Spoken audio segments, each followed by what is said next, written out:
Tumebadilisha, tumetoka kwenye Kinyarwanda tumeingia kwenye Kiswahili. Sisi ni wana Jumuiya ya Afrika Mashariki na pia wa Afrika. Kiswahili ni lugha yetu. Leo tunazungumzia kuhusu maadhimisho ya 4 ya siku ya Kiswahili duniani. Maadhimisho haya ambayo yatafanyika hapa jijini Kigali nchini Rwanda mwaka huu ni maadhimisho ambayo yanafanyika kila tarehe 7 mwezi wa 7 kila mwaka.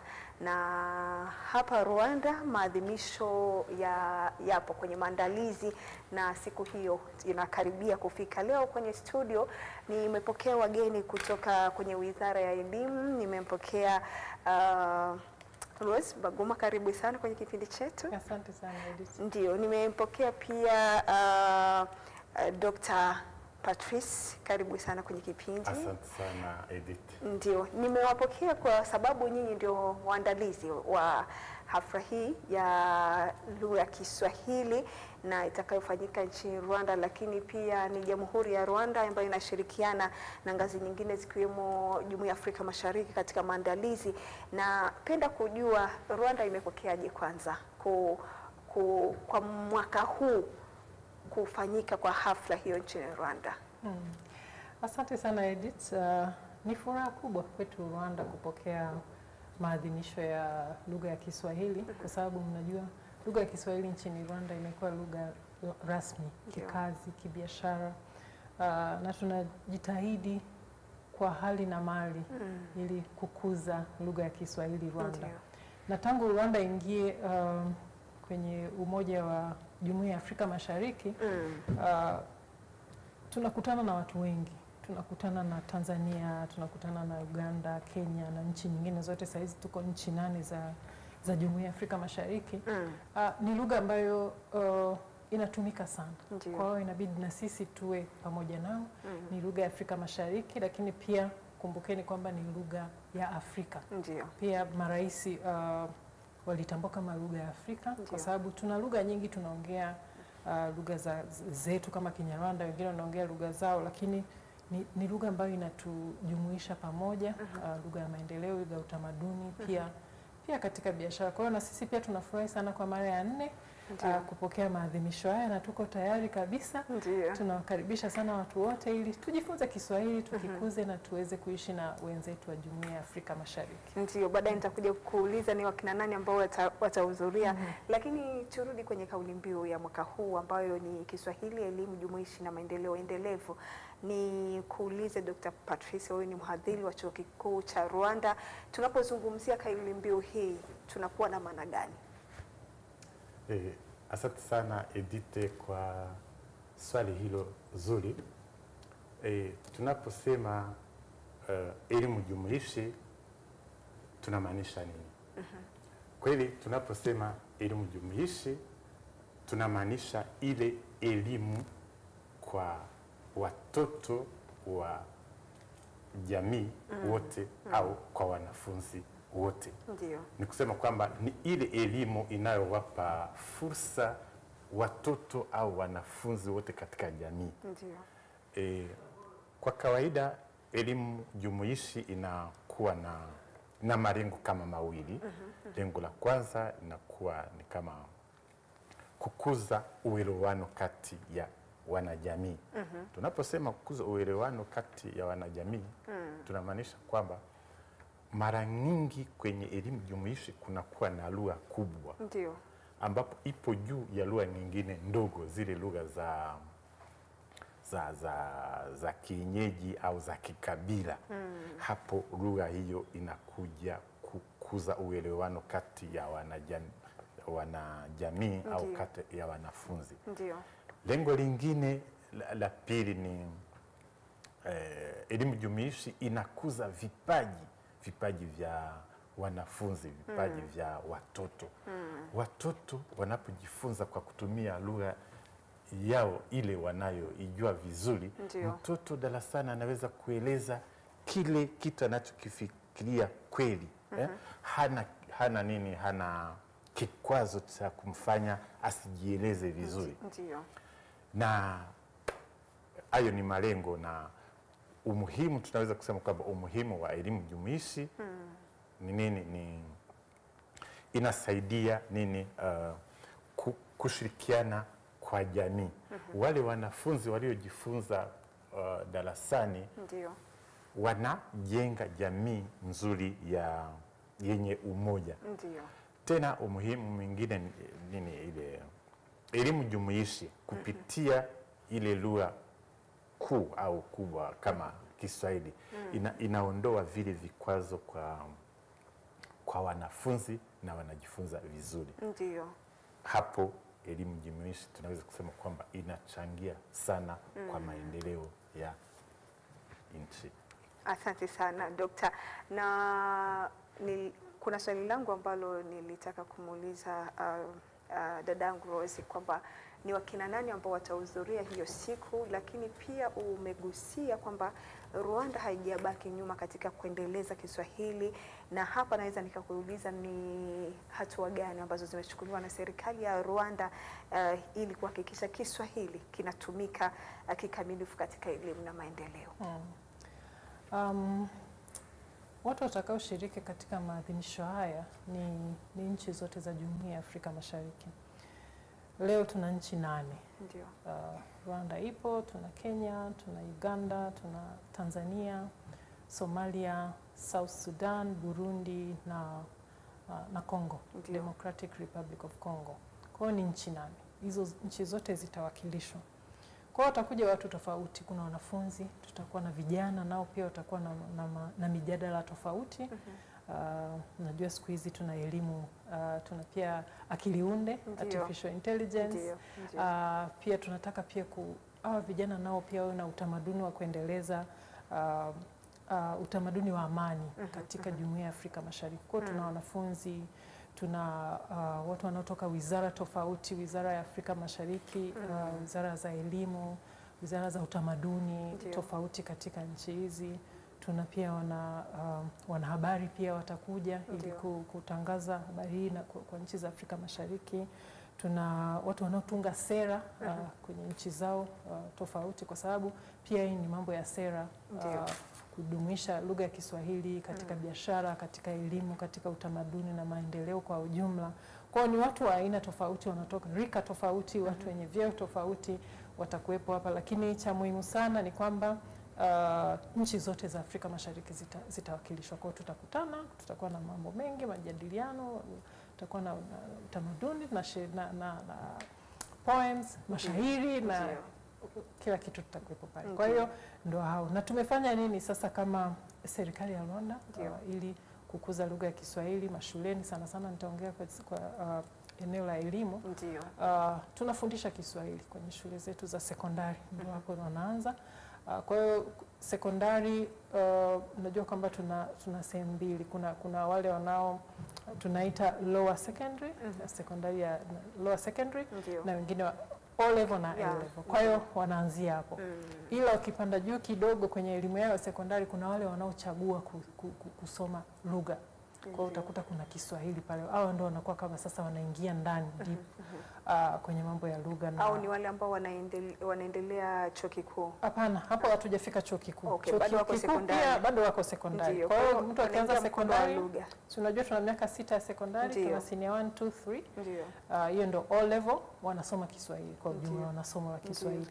Ila ukiingia sasa A level, ndo unaweza ukachagua. Kuna watu wanachagua kusoma sayansi, wengine lugha. Kwa hiyo ukichagua lugha sasa ndo unaingia sasa kwa umakini zaidi na lugha ya Kiswahili ikiwa kati ya hizo. Kuna Kifaransa, kuna Kiingereza, pia kuna Kiswahili. Kwa hiyo nayo ni lugha ambayo watu wanapewa nafasi ya kuchagua na pia kujifunza. Ninayo na yeye wakifika chuo kikuu wanafundisha tena Kiswahili. Dr. Patricia hapa yupo.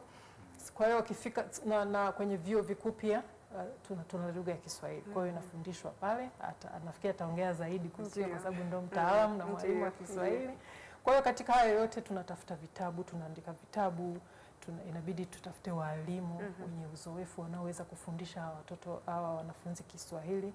Kwa hiyo kwa elimu naweza nikasema ni hivyo. Inabidi tuwe na mipango mkakati kabisa kwa wanafunzi, lakini pia kwa walimu na vitabu wanavyotumia zaidi ili kuweza kujifunza lugha ya Kiswahili. Ndio. Na kuhusu kauli mbiu ya mwaka huu, kuunganisha elimu na Kiswahili, itatusaidia nini? Itatusaidia nini? Kwa hiyo kumbuka tumesema elimu jumuishi Ndio. na lugha ya Kiswahili. Kama alivyosema daktari, elimu jumuishi ni mfumo wa elimu ambao tunatakiwa kuhakikisha kwamba kila mtu anapata nafasi ya elimu. Mwenye ulemavu, Ndio. yule mwenye changamoto tofauti zinazokuwa nazo, changamoto maalum ambazo wanatakiwa wasaidiwe ili nao pia waweze kusoma au kupata hiyo elimu. Kwa hiyo tukisema elimu jumuishi ni kwamba ni kila mtu, mtoto yeyote Rwanda lazima tunaunganisha sasa, tunaifananisha na Kiswahili kwa sababu sasa Kiswahili imekuwa ni lugha ya Afrika. Ndio. Lugha ya Afrika. Kwa nini? Kumbuka nimeongelea kuhusu Jumuiya ya Afrika Mashariki, ilikuwa mwaka 2016 nafikiri. Marais wa Jumuiya ya Afrika Mashariki walifanya Kiswahili kuwa lugha rasmi. So watu wengine wanaita lugha ya kazi, lugha rasmi. Kwa hiyo katika Jumuiya ya Afrika Mashariki tayari Kiswahili kipo. Ukienda Jumuiya ya nchi za Afrika Kusini SADC, pia Kiswahili kinatumika. Na Afrika nzima AU, Jumuiya ya Afrika pia mwaka 2022 nao pia marais walipokutana Addis Ababa, nao pia wali approve hii lugha kuwa ya kujumuisha watu wote Afrika. Ni baada ya UNESCO kutambua Kiswahili ilikuwa kama ni mkutano wa 35 wa marais. Kwa hiyo ikawekwa kama lugha ya Afrika. Kwa nini ni lugha ya Afrika? Kwa sababu Afrika tuna lugha nyingi. Lugha zetu za kijamii, lugha zetu traditional, unaona. Lakini pia tukikutana mara nyingi tunaongea lugha za kigeni. Ndio. Kwa hiyo sasa lugha gani sasa inayoweza ikatusaidia? Kumbuka lugha ya Kiswahili na watu zaidi ya milioni 200 wanaongea lugha ya Kiswahili. Kwa hiyo lugha ya Kiafrika ambayo inaweza ikatukutanisha kiutamaduni, kibiashara, kielimu na maendeleo ni hii lugha iliyowekwa pamoja na hawa marais ambao ndio wakuu wa nchi na serikali wanaokutana.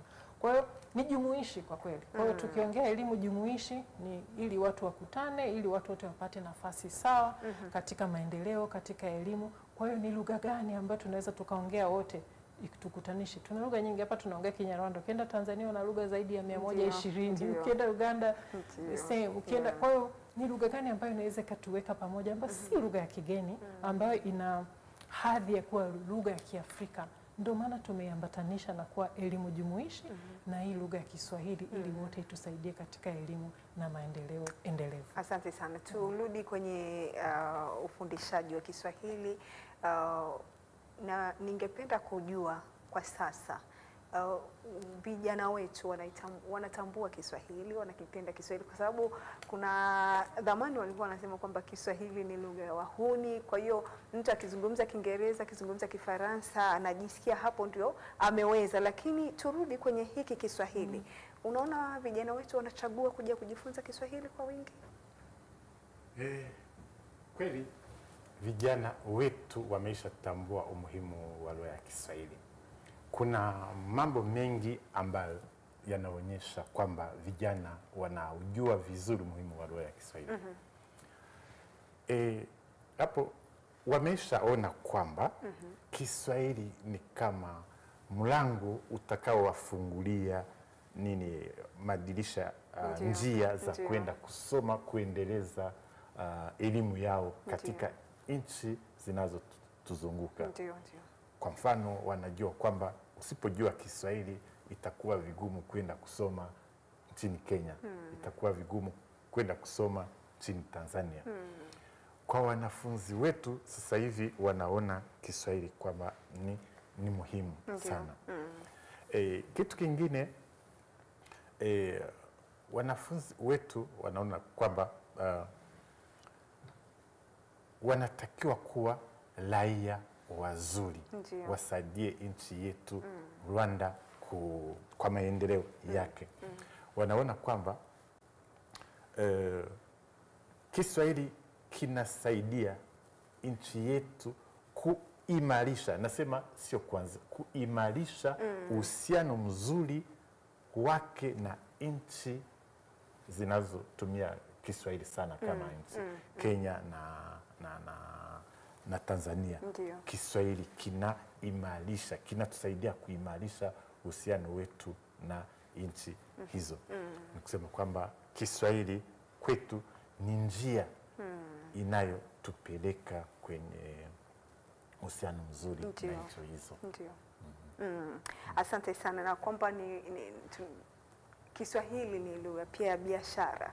Kwa mfano sisi hapa Rwanda kufanya biashara kwenda Tanzania, Kenya na sehemu nyingine, Burundi pia wanazungumza Kiswahili, Kongo wanazungumza Kiswahili. Kwa hiyo ukijua Kiswahili itakusaidia hata kuvuka mipaka. Turudi kwenye serikali ya Rwanda. Tumeona kwamba Rwanda iliidhinisha Kiswahili kuwa lugha rasmi. Rwanda imeanza kufundisha Kiswahili, na ningependa kujua ushirikiano wa hizi nchi za Afrika Mashariki katika kukuza Kiswahili, kwa sababu hata kama Kiswahili ni lugha ya Afrika kama tunavyozungumzia, lakini ni chimbuko la kwetu. Kwa hiyo sisi wana East Africa au wana Jumuiya ya Afrika Mashariki tunapaswa kushirikiana katika kukikuza na kukiendeleza Kiswahili. Ni ushirikiano gani ambao unakuwepo katikati mwa serikali? Hatuwezi kufanya chochote bila ushirikiano na mataifa ya Jumuiya ya Afrika Mashariki. Na ndio maana mnaona hata siku hii ya maadhimisho imekuja Rwanda, hatufanyi peke yetu. Tuko na kamisheni ya Kiswahili katika Jumuiya ya Afrika Mashariki, lakini pia tuna vikao tofauti vya kutusaidia kuendeleza lugha ya Kiswahili katika Jumuiya ya Afrika Mashariki, katika nchi za Jumuiya ya Afrika Mashariki. Ukiangalia kwenye mipango iliyopo kwenye Jumuiya ya Afrika Mashariki, kila nchi naweza nikasema ina kitu maalum kinachotakiwa kupewa kipaumbele. Kwa hiyo tukikaa pamoja na hawa watu wenzetu wa Jumuiya ya Afrika Mashariki, sana sana kama hiyo kamisheni, kila nchi tunaona tuko kwenye, naweza nikasema tuko kwenye level tofauti. Tanzania, Kenya, Rwanda, Burundi, level zetu za Kiswahili ziko tofauti kabisa. Kwa hiyo tulikaa pamoja, tukatengeneza, naweza nikasema ni plan ya kusaidia Rwanda zaidi kibiashara.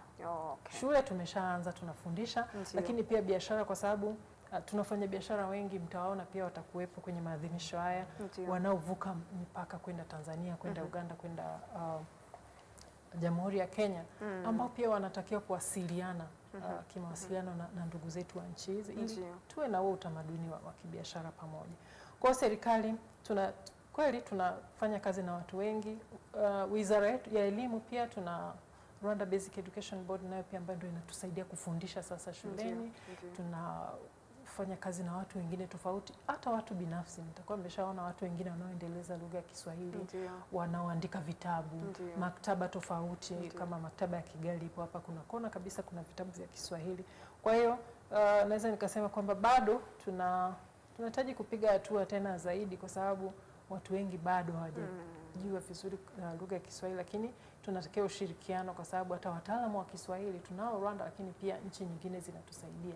Hata hizo sera, pia kuna sera ya lugha ya Kiswahili ambayo ilitungwa na nchi zote za Jumuiya ya Afrika Mashariki, na hii inasaidia kuweka mpango maalum, Rwanda itafanya nini, Kenya itafanya nini, ili kujumuisha, ili kupa kipaumbele lugha ya Kiswahili. Kwa hiyo ni kweli kabisa tunafanya kazi na watu wengine wote, na serikali ya Rwanda pia na serikali nyingine na wataalamu wa Kiswahili. Kwenye hii ya biashara ambayo Rwanda imeipa kipaumbele, ni kwamba Kiswahili kutumika kama lugha ya biashara, na tunapowaona wafanyabiashara wengi unakuta ni watu ambao hawajasoma Kiswahili, kwa sababu Rwanda imeanza kufundisha Kiswahili baada ya kuidhinisha kama lugha rasmi. Kuna elimu ya watu wazima labda katika kufundisha Kiswahili, au kuna mipango ambayo inawekwa mikakati ya kufundisha Kiswahili kwa watu wazima Rwanda? Ipo, kuna sera ambayo saizi inaendelezwa, bado ipo, watu wanaitengeneza vizuri. Si watu tu wazima tu, bali hata kazini. Hata kazini kwa watu kama sisi tunafanya kazi serikalini. Pia kuna mpango huo ambayo pia tutasaidiwa pamoja na wenzetu wa Jumuiya ya Afrika Mashariki. Kwa hiyo mikakati ipo ya kusaidia watu wazima, kwa sababu si wote walioenda shule. Lakini pia uzuri wa lugha ya Kiswahili, ukiwa unaongea na watu polepole, si lugha ya Kiswahili tu, lugha zote watu hujifunza kila siku. Unavyoongea, unavyoandika, unavyosikiliza watu wanavyoongea Kiswahili, unajifunza. Kwa hiyo kama maadhimisho haya pia watu watapata nafasi ya kusikia Kiswahili, watapata nafasi ya kuongea, hata kama wanajaribu bado ana matatizo na changamoto mbalimbali za lugha ya Kiswahili, lakini hiyo ipo. Kwa hiyo mikakati ipo, na tunaangalia pia si watu wa biashara tu au watu wazima, but lakini hata watu wafanyakazi wa serikali na watu wengine binafsi. Turudi kwenye elimu kwa mhadhiri mwandamizi Daktari Patrice. Katika ufundishaji wa Kiswahili mmetathmini pia kuunganisha Kiswahili na teknolojia, kwa sababu sasa hivi tunapoelekea, dunia inapoelekea, bila teknolojia hauwezi ukaendelea. Umeunganishaje katika elimu inayotolewa ya Kiswahili, lugha ya Kiswahili na teknolojia? Kweli kama umeisha sema, leo dunia ya leo bila kutumia teknolojia huwezi kuishi. Ndio. Katika elimu tunatumia teknolojia kwa masomo mengi. Ndio. Hata katika somo la Kiswahili tunatumia teknolojia. Kwa mfano wanafunzi, unajua vijana wanapenda sana kutumia simu. Simu na tarakilishi. Tumeona kwamba ni vizuri tupitie njia hizo kwa kufundishia Kiswahili. Wanatumia simu zao na tarakilishi zao. Ndiyo. Wakati wanapozichezea wanaweza kusoma vitu mbalimbali kuhusu lugha ya Kiswahili. Wanaweza kusikiliza kama nyimbo mbalimbali za wasanii wa Kiswahili, wanakutana nazo kwenye mitandao. Ndio. Unajua jinsi vijana wanavyopenda muziki ya Kitanzania, na kwenye simu zao na tarakilishi zipo. Na siku hizi kuna akiliunde. Ndio. Akiliunde sasa hivi inatumiwa na vijana wetu, hasa wale wanaofuata ule mkondo wa tafsiri. Akiliunde inawasaidia sana unajua kwenye sayansi na maarifa mengine muhimu kwa maendeleo ya nchi yetu.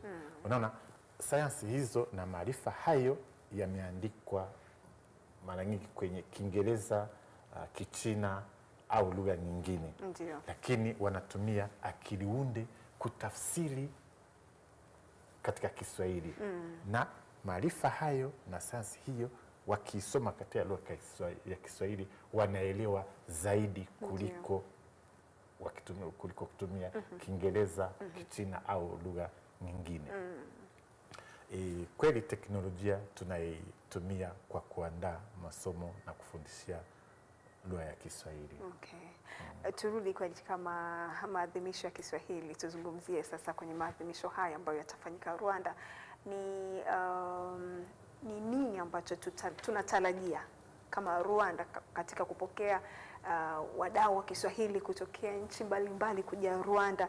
Wanyarwanda tutegemee nini, au Wanyarwanda tunapaswa kufanya nini katika kuandaa akili zetu kupokea na kubaki na kitu, sio kwamba kunafanyika maadhimisho tu wanarudi vitu vinabaki pale. Wanyarwanda tujiandae kuwapokea. Ndio. Wageni Kwanza tupokee wageni vizuri, lakini pia si kuwapokea tu au kuhudhuria maadhimisho tu, lakini ni nini kitatoka katika haya maadhimisho. Kama tulivyosema, tumeona kauli mbiu ya mwaka huu, Kiswahili, elimu jumuishi na maendeleo endelevu. Kwa hiyo tutakuwa na majopo ya watu, tutakuwa na mazungumzo mengi, lakini yote yatakuwa yanalenga ukuzaji wa Kiswahili, lakini pia umoja wa hizi nchi za Jumuiya ya Afrika Mashariki. Tunataka pia kuongelea zaidi kuhusu utamaduni wa amani katika Jumuiya ya Afrika Mashariki, kwa sababu ni kitu muhimu sana. Ndio. Hao wageni wakija tutawapeleka pia kuona Kigali Genocide Site. pia tujifunze ni nini tunatakiwa tuwe wamoja, tunatakiwa tuwe na umoja, tunatakiwa tuwe ndugu. Ndio. Kwa hiyo tutajikumbusha tu, haina haja, haijalishi wewe ni Mnyarwanda, wewe ni Tanzania, wewe ni kutoka South Sudan, sisi wote ni ndugu.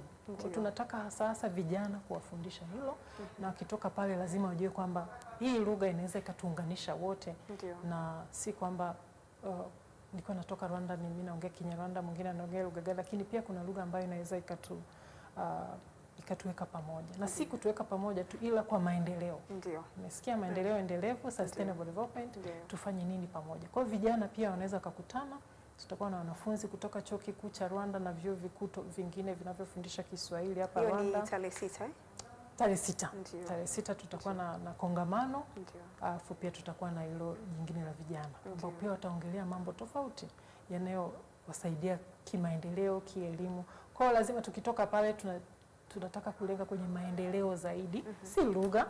Lugha ni chombo cha kutufanya sisi mawasiliano ili tuweze kufika hiyo akili unde, biashara na kila kitu. Tunataka kutumia hii lugha, lakini si lugha tu. Watu wasisikie kwamba siku hiyo tutaongea tu kuhusu lugha ya Kiswahili. Hapana, ni lugha ya Kiswahili kama chombo cha mawasiliano ili kutufikisha sisi katika maendeleo tunayotaka sisi. Kwa hiyo ni muhimu sana kwa watu kujua hilo kwamba si Kiswahili tu, lakini tunataka pia kufika katika hayo maendeleo ambayo tunataka pamoja, si kama nchi moja, kwa sababu ni jumuiya, ni umoja wa haya mataifa 8 ambao tuna malengo fulani ambayo tunataka kufikia. Ndio.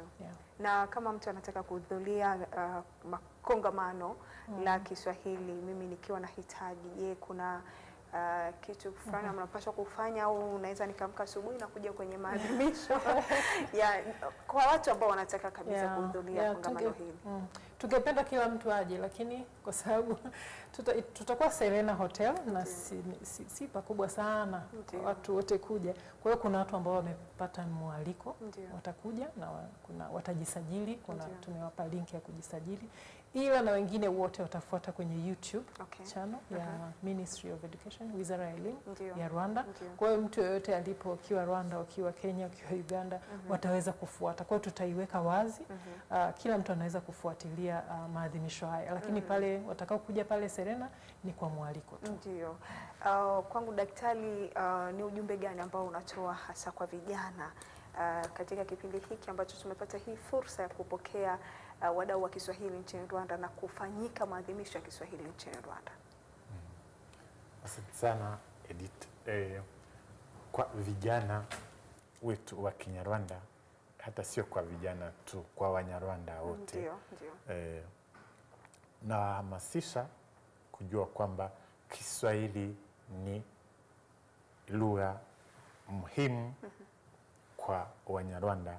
Kiswahili ni lugha itakayotusaidia kuwa na ushirikiano na utangamano katika Jumuiya ya Afrika ya Mashariki. Vijana wachukulie lugha ya Kiswahili kama lugha ambayo itawasaidia kujikwamua kielimu, kujikwamua kiuchumi, lugha ambayo itasaidia nchi yetu kushirikiana vizuri na nchi zote za Afrika ya Mashariki. Ndio. Na katika kupitia kongamano hili, dada Rose, ni kwamba tumewaalika watu kutoka Jumuiya ya Afrika Mashariki peke yake, au kuna wengine ambao watapenda labda ni Waafrika na sio Waafrika kuja na kujifunza na kujua jinsi gani ambavyo tunaweza tukaendeleza na kueneza Kiswahili? Naomba nikumbushe tu kwamba siku ya Kiswahili duniani inafanyika duniani kote. Kwa hiyo hata nchi nyingine zinaweza zikafanya maadhimisho haya. Haya maadhimisho ya tarehe 6 na tarehe 7 ni katika Jumuiya ya Afrika Mashariki. Kila mwaka huwa Jumuiya ya Afrika Mashariki inaamua iadhimishe hii siku wapi.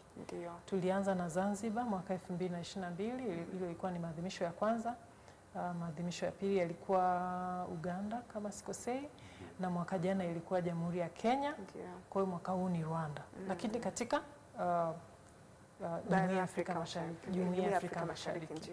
Lakini pia nchi wanachama pia, hata wale ambao hawatakuja Rwanda pia wanaadhimisha nchini mwao. Ndio. Kwa hiyo watu walioalikwa kuja kwenye sherehe hizi za Jumuiya ya Afrika Mashariki, Rwanda ni nchi wanachama wa Jumuiya ya Afrika Mashariki, zile nchi 8 ambazo nimesema. Lakini haizuii watu wengine pia kufanya hayo maadhimisho hapo walipo, nchi tofauti. Ukienda Afrika Magharibi wanaweza pia nao wakasherekea siku hii. Hata hizi nchi za Afrika Mashariki pia watasherekea, wale watakaobaki kule hapo watatuma tu watu watakaowakilisha, lakini pia katika nchi fulani nao pia watakuwa na maadhimisho yao, ukienda uko na maadhimisho yao. Kwa hiyo si kwamba watu wote watakuja Rwanda, ni wawakilishi tu wa hizi nchi wanachama wa Jumuiya ya Afrika Mashariki watakaowakilisha wenzao, lakini kila sehemu, najua UNESCO iliweka kama siku ya maadhimisho ya Kiswahili duniani. Kwa hiyo nao pia watapata fursa hiyo kutokana na walivyopanga wao. Na tangu kuanza kuadhimisha siku hii ya Kiswahili ni kwa mara ya 4 sasa hivi, ni kama naweza nikasema ni tumepata faida gani kwa wadau wa Kiswahili UNESCO kutangaza siku ya Kiswahili? Ni faida gani ambayo tunaweza tukasema leo tunajivunia kitu fulani ambacho tumevuna katika kuadhimisha au kupewa siku ya Kiswahili duniani? Nafikiri kitu cha muhimu sana hapa ni ukuzaji wa lugha ya Kiswahili ambayo ni lugha ya mawasiliano. Katika ukuzaji wa hii lugha, kumbuka tumesema kwamba hiyo ndio lugha rasmi katika Jumuiya ya Afrika Mashariki. Kwa hiyo watu wanaweza kuwasiliana. Kuna vitu vingi ambavyo tumefanya pamoja. Nafikiri daktari ataongeza pia, kwa sababu yeye nafikiri alihudhuria hizo siku zote. Hii itakuwa mara yangu ya kwanza hapa Rwanda, lakini naye pia namuomba aongee kidogo kuhusu hilo. Lakini maendeleo, umoja, watu kuwa pamoja, kubadilishana mawazo pia kwa maendeleo ya nchi zetu wote Afrika Mashariki. Ndio, daktari. Daktari. Umesema kila kitu. Labda naongeza kwamba faida kubwa ya maadhimisho haya kwa Wanyarwanda ni kama ni njia ya uhamasishaji wa Wanyarwanda. Unaona sasa hivi tupo kwenye TV10. Wanyarwanda wanatufuata, wanajua kumbe kuna lugha ya Kiswahili. Wanyarwanda watajua umuhimu, watajua kwamba Kiswahili kipo na kitatusaidia katika maendeleo ya nchi. Ndio. Asante. Basi sijui kama kuna chochote ambacho mnataka kuongezea kwenye kipindi chetu, dada Rose? Tunawashukuru sana kutupa nafasi hii kuongea kuhusu maadhimisho ya 4 ya siku ya Kiswahili duniani. Ni mara ya kwanza kwetu Rwanda kuyapokea, na tutafurahi sana kujifunza mengi kutoka kwa ndugu zetu watakaotoka katika nchi wanachama wa Jumuiya ya Afrika Mashariki. Nachopenda kuambia ndugu zangu Wanyarwanda, kujifunza lugha naweza nikasema ni kitu cha muhimu sana. Kumbukeni Rwanda tuna lugha 4 rasmi tunazotumia. Kwa hiyo tuna Kifaransa, tuna Kiingereza, Kinyarwanda kama lugha yetu muhimu sana, na Kiswahili. Kwa hiyo ni fursa kubwa sana kwetu, yani kama tuna upendeleo fulani kwa sababu tuna lugha nyingi. Ukienda sehemu nyingine wanakuwa na Kiingereza tu, hawana Kifaransa, wengine wana Kifaransa, lakini sisi tuna lugha 4. Kwa hiyo ninachoomba ndugu zangu Wanyarwanda, tujifunze lugha zote ili tuweze kuwasiliana na si nchi tu za Afrika Mashariki, bali nchi zote, tuweze kukuza biashara na mahusiano katika nchi zetu. Ndio, daktari. Mimi ninachoongeza tu na kushukuru kwa mwaliko wako. Tena na kuomba uwe unatualika mara nyingi. Ndio, na ile tutaigusia kwa sababu leo hatuna vipindi vingi vya Kiswahili, alafu kuna watu wengi ambao wamejifunza Kiswahili kupitia vituo mbalimbali vya radio kwa hiyo na hili pia kama serikali sijui ndio watachangia, mnaweza mkazungumza na viongozi wetu ili Wanyarwanda waweze kujifunza Kiswahili kupitia runinga. Ndio. Ndio. Haya, nawashukuru sana na mimi katika kuitikia mwaliko wetu. Tunawapongeza pia kwa maandalizi mazuri mnayoyafanya katika kuendelea kujiandaa maadhimisho ya 4 ya siku ya Kiswahili duniani, maadhimisho ambayo yatafanyika hapa jijini Kigali nchini Rwanda ni tarehe 6 na tarehe 7 kama sijakosea. Basi tutapenda kualika Wanyarwanda kufuatilia kwenye mitandao ya kijamii na kujua nini ambacho kimezungumziwa, na pia tunapenda kuziomba serikali zetu hii ni fursa ambayo tulipata sasa, haswa wana Afrika Mashariki, tuitumie vizuri ili kuweza kukikuza na kukiendeleza Kiswahili. Nawashukuru sana wageni wangu. Nilikuwa na dada yangu Rose Baguma ambaye ni mkurugenzi wa sera na mipango Wizara ya Elimu. Karibu, asante sana kuitikia kipindi chetu. Nilikuwa pia na mhadhiri mwandamizi ambaye ni Daktari Patrice na Wijira. Asante sana kwa kuitikia mwaliko wetu. Haya, wapenzi watazamaji wa TV10, tutarudi hapo baadaye tukiwa na taarifa ya habari kwa lugha ya Kinyarwanda.